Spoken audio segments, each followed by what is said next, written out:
Muy bien. Bueno, y esta persona que hay aquí en el estudio, insultantemente joven, perdón, antes de presentarle, ¿cuántos años tiene usted?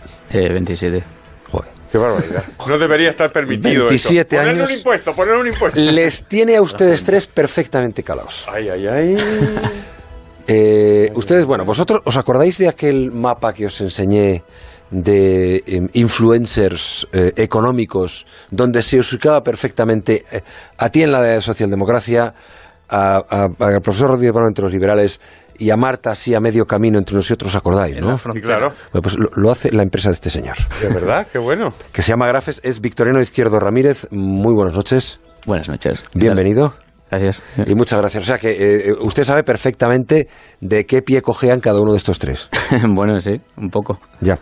Ahora hablaremos de Grafex, solo decir que es una empresa que se dedica a recoger datos y combinarlos de forma que puedan ser inteligentemente utilizados. Es como si cogieran los ingredientes que están en la naturaleza e hiciera un guiso fantástico para el cliente. Y en este caso, pues serán los datos sobre los influencers económicos. Hablamos de un ratito de la empresa. ¿Qué hacéis? Convertir los datos en inteligencia accionable. O sea, ¿qué es eso? Es decir, vosotros tenéis información y a gusto del cliente o lanzáis informes periódicamente. ¿Qué es Grafex? Es una herramienta. Al final se trata de aprovechar que hay mucho dato hoy día público, más allá de los típicos que solemos hablar del CIS, el INE, etcétera, etcétera, datos de redes sociales, pero también mezclarlos con datos internos que tienen las propias empresas o que puedes generar a través de una encuesta. O sea, al final de eso va la inteligencia, de juntar un montón de datos distintos. ¿Son más fiables esos datos que, por ejemplo, ya que has citado tú, los sociológicos de las encuestas del CIS? Bueno, depende de exactamente la pregunta que quieras responder, ¿no? Un dato sociológico como el CIS al final, por ejemplo, es una entrevista de normalmente unas 2.000 personas en España, con los sesgos que tienen las encuestas, ¿no? Que la gente cuando le preguntan se comporta de una manera distinta a cuando los observamos cómo se comporta en redes sociales, ¿no? Y deja una pista que incluso a nosotros mismos nos cuesta ver de nosotros mismos, ¿no? Que es lo más fascinante, yo creo, de estas cosas, que a veces uno se ve en una imagen, ¿no? Y dice, ostras, o sea, no era consciente de eso de mí, ¿no? ¿Cómo se os ocurre esta idea? Bueno, esto empieza hace unos cuantos años con mi proyecto fin de carrera. Unos cuantos años y tienes 27. No puede ser mucho. No puede ser mucho, como dice el profesor Cano. Pues cuando tu proyecto de fin de carrera. Sí, sí, Vale. sí. ¿Qué carrera? Informática. Informática, claro. Sí. Te preguntar yo también. Y entonces, bueno, dime cómo nace. Sí, no, pues nace, yo lo hice con mi residencia de estudiantes. Yo soy de Granada, me vine aquí a un colegio mayor y la idea era entender eso que yo veía en el comedor, de cómo la gente se juntaba, intentar inferirlo con otro tipo de información, ¿no? La idea era intentar predecir quién iba a ser amigo de quién. Ya. Y entonces resultó que probé muchos datos, los datos de que la gente ponía de qué carrera estudiaba, qué edad tenía y tal, y lo que mejor funcionaba era ver la actividad en redes sociales. Y sobre esa actividad en redes sociales, al final llegas a conclusiones de relacionar gente o que permiten tomar decisiones. Uh-huh. ¿Y quiénes son vuestros clientes? Pues de todo tipo. O sea, desde farmas a consultoras, periodistas, de todo. O sea, al final la inteligencia, yo creo que cualquier empresa es lo que más va a marcar además en esta economía, yo creo, ¿no? Las diferencias entre unas empresas y otras, ¿no? Por ejemplo, le hicieron un análisis muy bonito al primer programa del Objetivo de Ana Pastor en La Sexta, y vieron después del programa cuál había sido la interacción en las redes sociales sobre el programa, y también sacaron un análisis precioso, ¿no? Sí, por ejemplo, sí. Es que yo le conocí... La fuente suya de datos, vuestra de datos fundamentalmente son redes sociales. No, bueno, no necesariamente. Lo que pasa es que las que hacemos este tipo de cosas que son más llamativas suelen venir de ahí, pero no para nada. O sea, de hecho, suele ser muchísimo más interesante a menudo también cuando tienes una fuente interna de datos. A veces es mucho más potente y fiable que de redes sociales. Ya digo, depende mucho del tipo de problema que estés intentando abarcar, ¿no? ¿Y cómo se hace eso técnicamente o tecnológicamente? ¿De dónde obtienes los datos y cómo los cocinas? ¿O cómo los metes en un horno para que luego llegues a ofrecer la información que ofreces? Ese conjugar los datos. Por ejemplo, esto de los economistas que estuvisteis hablando, pues consiste en que partimos de unas cuantas cuentas de semilla, ¿no? O sea, cogemos a 4, 5, 6, 10 economistas, ¿no? Y cogemos su red social en Twitter y nos sacamos todas las interacciones que tienen, a qué personas siguen, a quién menciona. Entonces, poco a poco, automáticamente vamos encontrando qué personas pertenecen a su comunidad y se va expandiendo el contexto.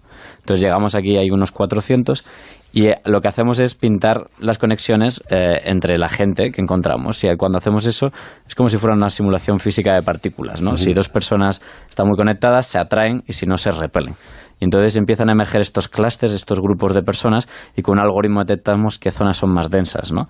Y esas zonas más densas al final quieren decir algo. En este caso tiene que ver un poco con la ideología de pensamiento. Otras veces tiene que ver con porque geográficamente esa gente está más cercana, o cualquier otra cosa, ¿no? Y así funciona. En este caso es totalmente Twitter, los datos provienen de ahí.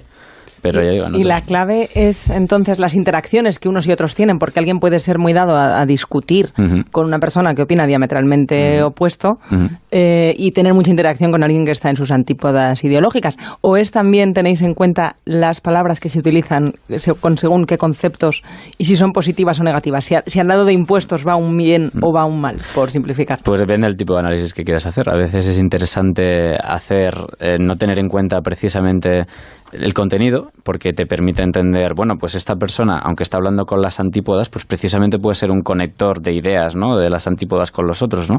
Y otras veces sí que quieres entender y resumir más las distintas narrativas que hay en la conversación, entonces tienes en cuenta el contenido para conectar a la gente. Tú ahora, por ejemplo, has hecho una red en la que aparecemos algunos de los que hacemos radio, bueno, en esta casa, en general, en todos lados. Es una ubicación, no sé si política, llamarla así, pero ideológica. ¿En qué te has basado? Lo único que he hecho ha sido meter a todos los presentadores de radio de España y sacar cómo os conectáis en redes sociales, cómo os retuiteáis, cómo os dais replies, etcétera, etcétera. O sea, que yo últimamente me estoy pegando con mucha gente, te estoy dando buen material. Sí, se acaba viendo, sí. No, claro, que lo que hace esto de las redes y las influencias es lo más vistoso, pero yo creo que lo más potente de su herramienta, yo me la encontré en un sitio mágico que se llama Lumhaus, en la Real Fábrica de Tapices, que Lum es tapiz, del inglés, y al lado de Ana Pastor y de empresas mágicas, y me enseñó la aplicación. Lo que de verdad tiene potencia de él es cuando, por ejemplo, se descarga el CIS, todos los microdatos del CIS, y empieza a darle y a jugar con los datos, ¿no? Y entonces dice, bueno, ¿quién está en contra de sacar a Franco del...? ¿no?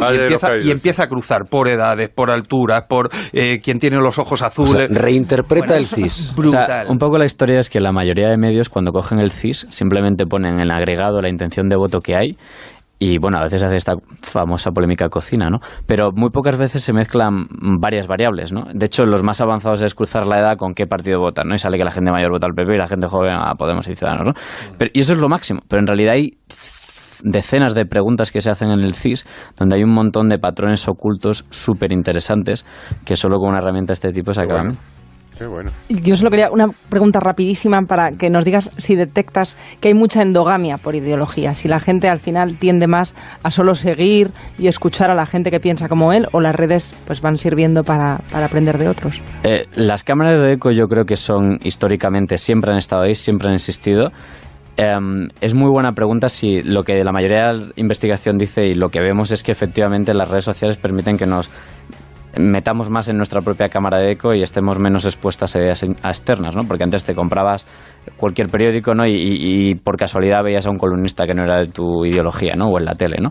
Pero la realidad es que siempre han existido esas cámaras de eco, ¿no? Entonces yo creo que sí que hay mecanismos y algoritmia que podemos usar para evitarlo. Entonces, un poco está en manos de redes sociales como Twitter o Facebook ayudarnos a escapar de ellas y traernos ideas más originales. Victoria Izquierdo, CEO de Graphic, muchísimas gracias. Muchas gracias, de verdad. Y imagino que nos encontraremos en este recorrido por el mundo de la economía, de la empresa y la innovación. Gracias. Hasta siempre. Juan Ramón Lucas, La Brújula en Onda Cero. En Clave Tuecos. Crédito y Caución te ofrece la noticia económica de la semana. Marta García. Ayer, Marta, cuéntanos.